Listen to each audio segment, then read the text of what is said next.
Welcome to On the Brink, a fresh lens to take you and your business to new heights. Hi, I'm Andi Simon, and I'm your host and your guide. My job is to get you off the brink. We've done this for 4 years now, and as we approach our 400th session, I'm still in awe of how many wonderful people there are to share with you so you can see, feel, and think in new ways. Remember, we decide with the heart and the eyes, and then the head comes into play. So how can I introduce you to this wonderful man, Dr. Srikumar Rao, who Pat Shea, a dear friend, said I must have on our podcast. Now, this is important. So let me give you a little bit of background so you know why his perspective is so important for you as our listener to better understand. Dr. Srikumar Rao is a speaker, former business school professor, and head of the Rao Institute. You should look it up. It's a great website, based out of New York. He's also an executive coach to senior business executives, whom he helps find deeper meaning and engagement in their work. This is a theme, a recurring theme now. It isn't work that gives you purpose, it's finding deeper meaning and work. Dr. Rao's programs have helped thousands of executives, professionals, and entrepreneurs all over the world achieve quantum leaps in effectiveness, resilience, and overall happiness. There's a whole body here. Graduates of his workshops have become more creative and more inspiring leaders in some of the world's most successful companies. He helps leaders around the globe transform their lives so that they can experience abundant joy no matter what comes their way. He is a TED speaker, an author, and creator of the pioneering course, Creativity and Personal Mastery. Sometimes when I read intros, bios, people say, "Who is that?" And I say, that is our guest today. I don't recognize him. Srikumar, please tell the audience better than I can your absolutely wonderful story. For the audience, there are two stories that are going to come together today. One is Dr. Rao's own personal journey, and it is a wonderful role model for you yourself. And then what he developed to tell others through their journey so that they don't get stuck or stalled on the brink. Remember, today's on the brink, and they get off it because they have an aha moment, an epiphany. They begin to see things through a fresh lens, and that's why I want to share you. Srikumar, please, who are you? What is your journey? Thank you, Andi. My pleasure. Let me share the brief or the briefer version of my journey. I grew up in India. We were a middle-class family. I was a physics major, and then I got my MBA. And I came to the US. I came to Columbia to do my PhD. I had no interest whatsoever in doing a PhD, but I had a huge interest in coming to the United States of America. And it doesn't take a rocket scientist to figure out that if you want to come to America, it's a very good idea to come on somebody else's nickel if you can manage it. And here were all these great universities saying, "Dear Mr. Rao, come do PhD. We will give you fellowship." That means money. So I said, yes, I'll do PhD. So I came to Columbia because it was in New York, which seemed good. A good thing. I did my PhD in marketing because at that time, Columbia was the world's best business school for marketing. So that's how my life went. I was drifting. I got a job with Warner Communications, and there were a series of lucky breaks as a result of which I rose spectacularly fast. I got a big project which normally would not have been given to me. But my boss had a personal emergency. His boss had to go to Europe on a long scheduled trip, so I got to do it. So I advised on the marketing strategy for a movie which went on to become an all-time blockbuster. In fact, even today, after more than 50 years, it's on the list of 50 top-grossing movies of all times. This was the original Exorcist. So that did wonders for my career, and I rose rapidly up the ranks. And at the ripe age of 22, I was head of corporate research for Warner Communications, reporting directly to the president. Heady days indeed. I got burnt out by corporate politics, so I thought I'd go to the academe, where everyone was imbued with the quest for pure knowledge and politics did not exist. I was sadly mistaken. So then I got stuck in a university environment while my colleagues who remained in the corporate arena moved on to great financial success and hierarchical positions of authority, and I was stuck plodding along. And I thought, I had such great education, such a wonderful early start, and I blew it all. I wasted my life. I'm done. It's over. I blew it. So I was not depressed, but pretty down. All my life, I'd been doing a lot of reading, spiritual biography, mystical autobiography, take me to a wonderful place. And I came back to the real world, and it sucked. And I remember thinking, if all of this is useful only if you're sitting quietly thinking peaceful thoughts, but not when you came to the hurly-burly, then it's useless. Somehow I knew that wasn't true. I knew that this was very valuable, maybe even the only thing that was valuable. I just hadn't figured out how to make use of it. So one day I got my bright idea, which is, why don't I take the teachings of the world's great masters, strip them of religious, cultural, other connotations, and adapt them so that they're acceptable to intelligent people in a post-industrial society. And the thought of doing that made me come alive. My initial, up to then, I was a marketing guy. So every time I got a bright idea, I'd ask, will others be interested? Is there a market for it? And if I thought there was, I'd develop that idea. Otherwise, I'd drop it. This is the first time I didn't ask the question. My initial thoughts were, I teach MBAs. We all know what motivates MBAs. Nobody is going to enroll for the course, but that is okay. If they did register, God bless them. If they didn't, God bless them anyway. I was going to create the course because I needed it for me. So I did. It did well. I moved it to Columbia Business School in 1999, and it exploded. It was the only course at Columbia Business School, which is a university-wide draw. I had students from law school, from business school, from the School of International Public Affairs, from journalism, teachers college, all over the place. And Columbia is a big international school, so people from other business schools came to Columbia on exchange, and they took it, and they went back and said, hey, you got to have this course, it's great. So it traveled. I taught it at Columbia, obviously. I taught it at London Business School, at Kellogg, at Berkeley, at Imperial College. And then I spun it out and started teaching it privately. And it got a tremendous amount of publicity. It was in the New York Times, the Wall Street Journal, Fortune, Forbes, You have Business. fallen onto a diamond Yes. and you're polishing it. Isn't that exciting? What's so that where again? did that take you? Wow. So that's how it all started.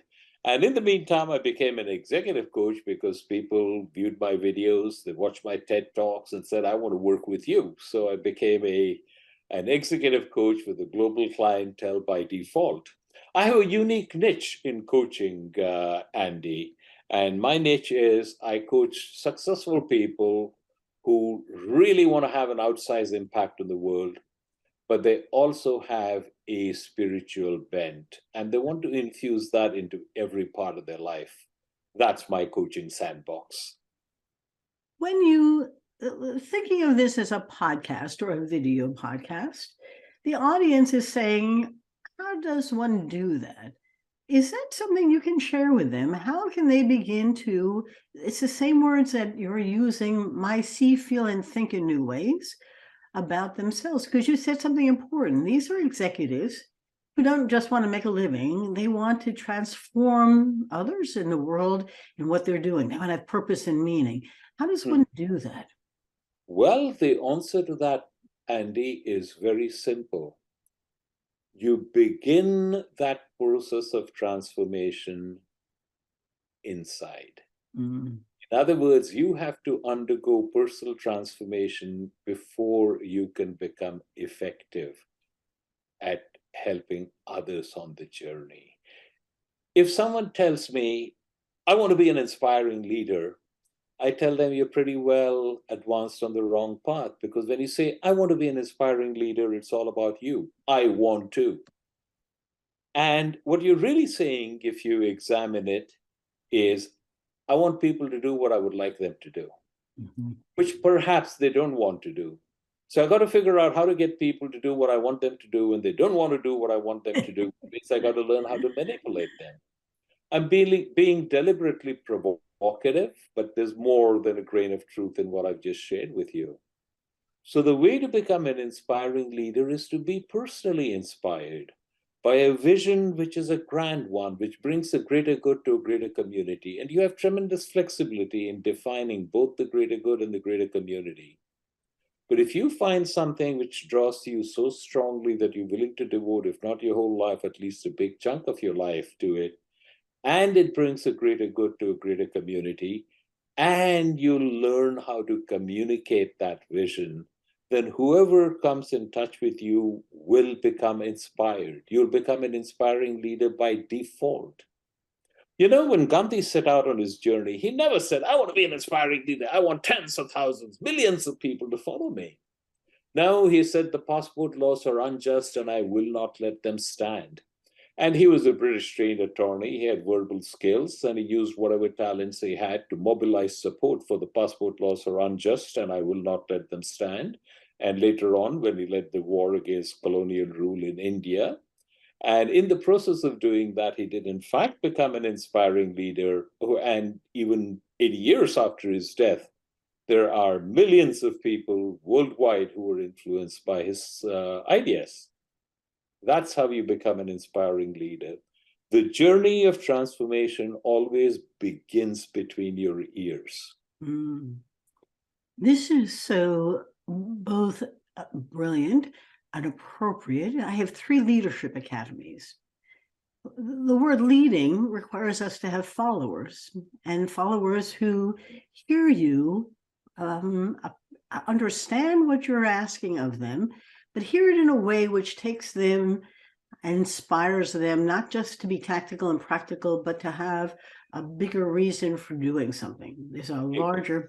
Exactly The correct. words purpose and meaning have become trivialized in today's world.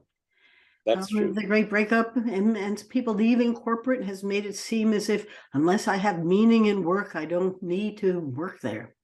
But I'm not sure they know how to find that purpose and meaning and what those words actually mean. Correct. I know you have some courses and you have a book.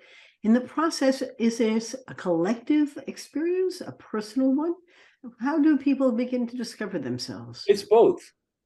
See, what happens is, in the very syllabus of my course, I state, this is a program which will profoundly change your life, and if it doesn't, we've both failed. It's business course, for heaven's sake. What do you mean it'll change my life? But it really does. Consider where I've drawn my material from, the world's great masters. Mm-hmm. So what happens is, as you undergo this journey, you change, and as you change, you recognize that you're not in the business of creating followers.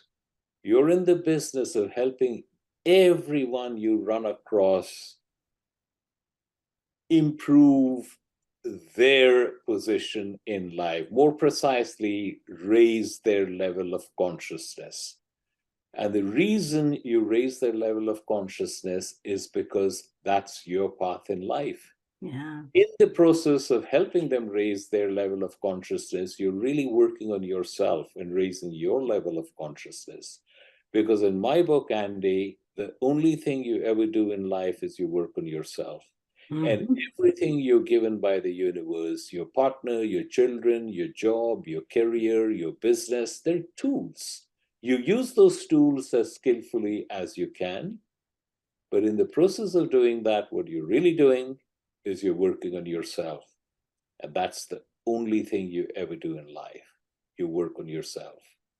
Srikumar, you came about this by struggling through other avenues. You really didn't want to go in marketing, but you did really well in it. You left and joined a university and you did well, but not financially well. And then all of a sudden you had an epiphany, and those master courses opened your mind to a whole other way of thinking. Do people have to go through a similar kind of journey? Is there a pathway that starts earlier that can help them, or do we have to experience life first? It's a combination, Andi. There is no must. Each person has a unique path in life. And I've had people who've taken my program who said, your course completely changed my life. And they didn't have any dramatic reversals or breakthroughs which catapulted them. They just examined what I said and it made sense to them and they adopted it. and others have to have their head battered by life before they start recognizing the way I've been doing it is all wrong. So there is no one size fits all. It's a uniquely individual journey. It's interesting as I'm listening to you because my third book has just gotten published. It comes out in September. And Congratulations. Thank you. It's a good book. It's called Women Mean Business. It's a great book. I think all my books are great books. I'll be. They are expressions of ourselves. But in the process, I'm now at a phase saying, what's next? Business is very good. We picked up a great client. We're going to study the meaning of life for older adults and what is quality. I mean, it's really cool work. But there is another piece, and I share that with the listeners and yourself about what matters as you reach a particular stage in our lives.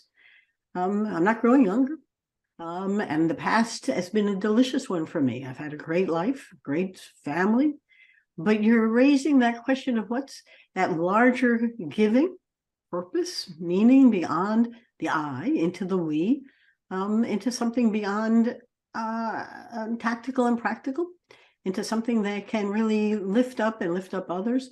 And while people have said that to me, I'm never quite sure what that meant. And I'm not sure I can touch it and feel it. But you're saying something which is, maybe I should come and wander through your course with you and begin to understand it and begin to see it in a bigger picture. You're smiling at me. I would be delighted I love because it's funny because Pat and I were talking about this just a week or so ago. And Pat is very interested in having me deliver my course in Nashville. And she is a dynamo, as you know. And she wants it so strongly, and I'm not opposed to it, that we might very well conduct a live program in Nashville. We're still working out dates and details and so on, but it very well could happen. But aren't you in New York? I am in New York. And so am I in New York. Mm-hmm.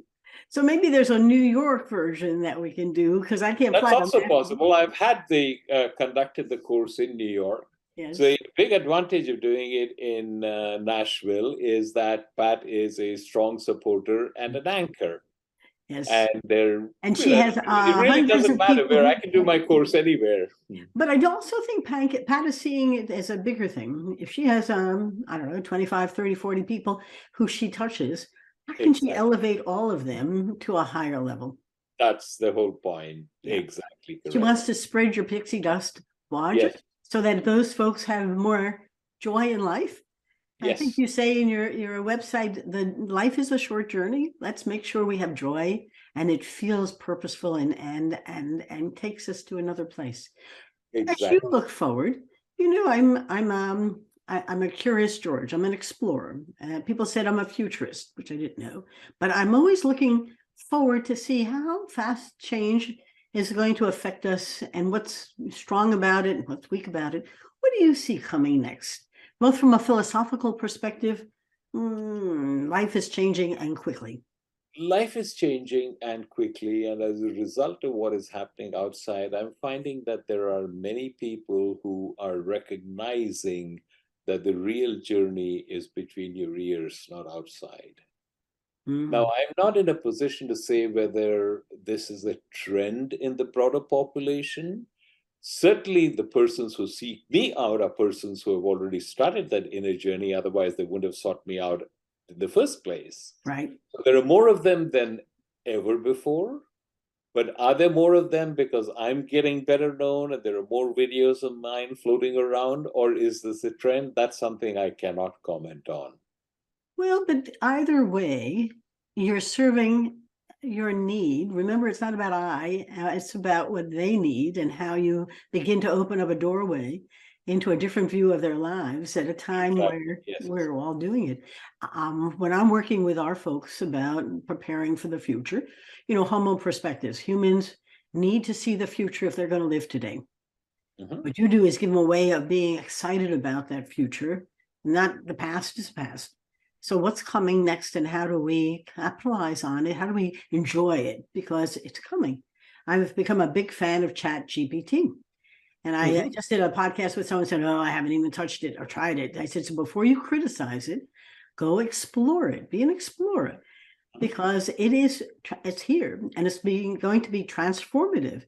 But I said, you can but it is here and it is going to change how we get things done. Is that bad? Yes. I don't know. And that's not the only, whether blockchain is here to shrink stuff or, 3D printing. I mean, if you put them all together, the world is a very transformative moment. It will not be the same as yesterday, but I don't know what it's going to be tomorrow. And so go ahead. Think back 20 years ago, you hardly had the internet then. And, I can remember if you went from place A to place B, you actually had to have a map. Yes. And I think how things have changed in just the last 20 years. And it is accelerating. Yes. And I think that's actually exciting for my grandchildren who see the world in a very different way. One of the things that came through the pandemic is a good deal of research on the distinction between virtual and real. And this is a profound philosophical question. Yes, it is. About what is virtual and are you and I not real? Because we're doing this virtually. Are video games for people, adults, not part of their reality? When kids talk about avatars and do-overs, it's because they've been well trained by their video games that's a perfectly normal response to something. Completely, I agree. And so, and you've just hit upon a very important issue. What is real is subject to. You can really have some interesting discussions on that. And without a perspective of your purpose and your own life here, it's very easy to get into the anger over the changes. Humans don't like change, you know that. Yes. As opposed to the joy of the new and the unfamiliar. And I do think that we are all going to be changed, whether we like it or not. As you think about the history of your philosophers, who is now writing that will be part of those masters for the future that's coming, do you think? Say that again? Yes, who are writing now books and perspectives besides yourself that are beginning to identify the transformation in a way that they'll be part of our masters in 10 years? Here is the funny thing, Andy. What the great masters said is as relevant today as the time that they said what they did. And this goes all the way from Buddha and Jesus to modern Michael Singer, Ramana Maharshi, Anthony de Mello, just to name a few. Yes. And is every bit as relevant. The essential message does not change because human beings do not change. No. True, circumstances around do change. And there are all kinds of gizmos and toys to distract us, but who we are fundamentally has not changed and will not change. How true that is. And we are good people, humans who have thrived and survived because of our ability to tell beautiful stories and share extraordinary lives. Yes. And Srikumar, a couple of things you want the listeners not to forget as you've been thinking about this. What we always remember that they remember the ending better than even the beginning. Yes, certainly. And I'll always remember you coming to Colombia because it was a cheap way to get to the Americas. But apart from that, what don't you want them to forget? Okay, let me share some things that I would like every person watching or listening to this take away. The first thing I would like them to be aware of is that your awareness is like a flashlight. This is very important. What does a flashlight do? A flashlight illuminates whatever you shine it on. Take the flashlight of your awareness and shine it on the chair in which you're sitting. Yes. The moment I ask you to do that, you become aware of the pressure of your buttocks on the seat. You feel the fabric or the leather against the back of your thigh, correct? Yes. 30 seconds ago, you were not aware of any of this, but now you are. That's Why? Right. Because you've shown the flashlight of your awareness on it. What do we typically do with the flashlight of our awareness? We shine it on the two, three, or four things that are problems in our lives. Mm. More precisely, we shine it on the two, three, or four things that we think are problems in our lives, and we've defined as problems in our life. And the 40, 50, 200 things that are pretty damn good about our lives, Yes. never shine the flashlight of our awareness on it. So they slip by in the background unnoticed. You and I are incredibly privileged. We've had books published. We don't have to worry about whether we're going to eat tomorrow. We Yes. have a bed to sleep in, a roof over our head. We have competent people who can give us medical attention should we need it. Any of this is a big deal in a huge chunk of the world outside. Yes. But we never shine the flashlight of our awareness on it, so it slips by. This is a lousy strategy. What I advise everyone, my coaching clients, people who take my course, shine the flashlight of your awareness on the many ways in which you're fortunate and blessed. Do it last thing at night before you go to bed. Do it first thing in the morning. Don't go to the space of there's too much to do and I don't have enough time to do it all. Call to mind the many ways in which you are truly fortunate. Bathe in it, marinate in it, value in it, soak in it, shower in it. It Yes. is my hope that everybody listening to this will be in the default emotional domain of appreciation and gratitude. Because when you're there, you're not nervous, you're not anxious, you're not fearful. The two cannot coexist. Mm. That's a very important lesson to learn. You have the flashlight of your awareness, shine it wisely. Uh, The second thing is for them to become aware of something called mental chatter, which is an internal monologue that you have going on in your head all the time. It begins right up when you get up in the morning, is with you throughout the day, and is with you when you go to bed. And sometimes it's so loud that it prevents you from going to sleep. The kind of thing that says, what time is it? Do I have to get up? I don't want to get up. Let me hit the snooze button. I can get another 10 minutes sleep. All of that is mental chatter. It's always been there. It's like an unwelcome relative who's shown up in your house and you can't kick him out. So we ignore it, suppress it, we work around it, we do our level best to live a life despite our mental chatter. Huge mistake. And it's a mistake because we construct our lives with our mental chatter. We think we live in a real world. We don't. We live in a construct. And we built that construct, we made it out of our mental chatter. Let me illustrate. One of the more powerful teachings of the Buddha is the parable of the second arrow. And the Buddha asked Ananda, his disciple, Ananda, if an arrow were to hit you in the arm, would it not be very painful? Yes, Lord, very painful. And if a second arrow were to hit you exactly where the first arrow hit you, would it not be even more painful? Yes, Lord, it would be even more painful. And then the Buddha asked a surprising question. Why then do you shoot the second arrow?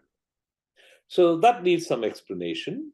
So let me tell you a story. There was this woman, she was a good mother. Her son grew up to be 16 and he got his provisional driver's license. And one day he wanted to show off that he had his license. So went to his mom and said, hey, I'm going to go out with some friends and can I take the car? She said, of course not. You just got your driver's. Where do you have to go out? No, no, no, mom, you don't understand. I've got to take the car. They said, okay, I'll drop you. No, no, no, you don't understand. I've got to take the car and you have to not be there. Said, okay, if I can't be there, that's fine. There's Uber, there's Lyft for like, no, no, no, you don't understand. I have to take the car. Didn't you hear me? I have to take the car and you have to not be there. And the mother says no.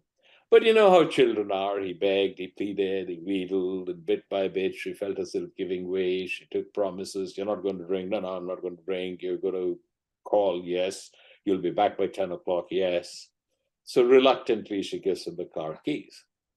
And of course, once he gets the keys, he forgets all about his promises. He doesn't call, breaks curfew, has too many beers. On the way back, he has an accident, and his mother is with him in the hospital while he's being operated on. And then, when he's wheeled to the recovery room, she dashes home to have a quick shower and change so she can go back to the hospital.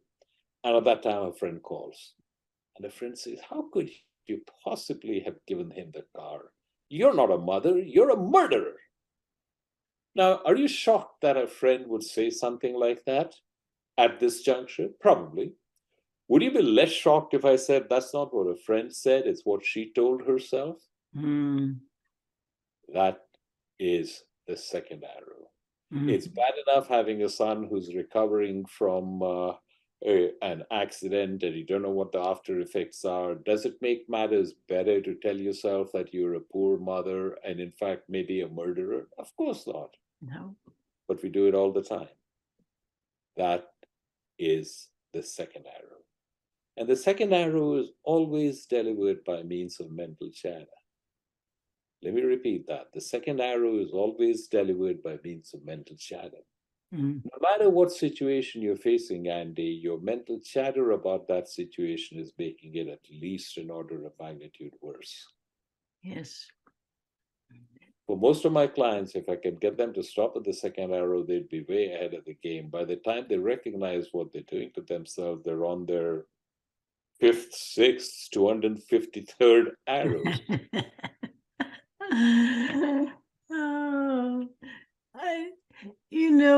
Srikumar, my daughter is a special ed teacher, and she sometimes tells me if only I could work with the parents, the kids could turn out far better than my Yes. working with the kids.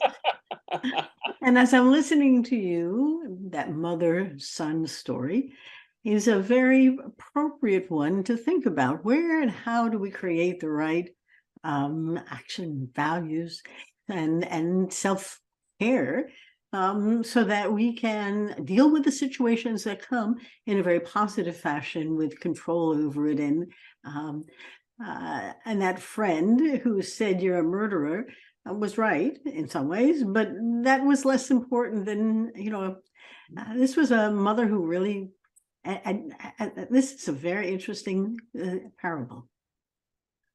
So those are the things I'd like to leave your listeners with. If they want to reach you, your book is on Amazon? Yes, it is. So the book is called Modern Wisdom, Ancient Roots. Modern Wisdom, Ancient Truths. And your pioneering course, Creativity and Personal Mastery, is available. Is it online as well as in person? There is virtual, and we'll be starting up live courses again, but all those details are being worked out. They can go to my website, which is www.therawinstitute.com, and sign up for it. Yep. And then they will be sign up to get information about that. And then they'll be on my list. They'll get my weekly blog, and they'll also get information about my courses and programs. I love it. This has been a very heartfelt conversation. I want to thank Pat Shea for insisting that I have Srikumar Rao on. For my listeners, I know you are sitting there saying, this is really important. I can already imagine some of my listeners, I know who they are, saying, am I shooting myself with the second arrow? Or am I able to rise above it and see the world the way it should be? Yes. It's hard, but it's important. So it is. It's very important. Let me thank you. And I think I'm going to sign up and get your blogs, maybe even take your course. But thank you, Andi. It would be a pleasure having it. And if Pat is your friend, you can be sure she'll reach out to you and say, you have to do this. Well, give us deep stuff to think about and talk about. Our listeners, thank you. Thank you again for making us among the top 5% of global podcasts. But most of all, thank you for coming, sharing, and enjoying. Our job is to get you off the brink. And today you can really hear why we are both anxious for you to see, feel, and think in new ways so you don't get stuck and stalled.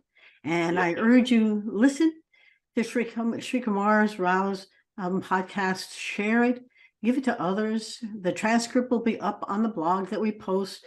I think there's some deep thoughts here that are well worth remembering, thinking about, reflecting on, and maybe taking to the next step.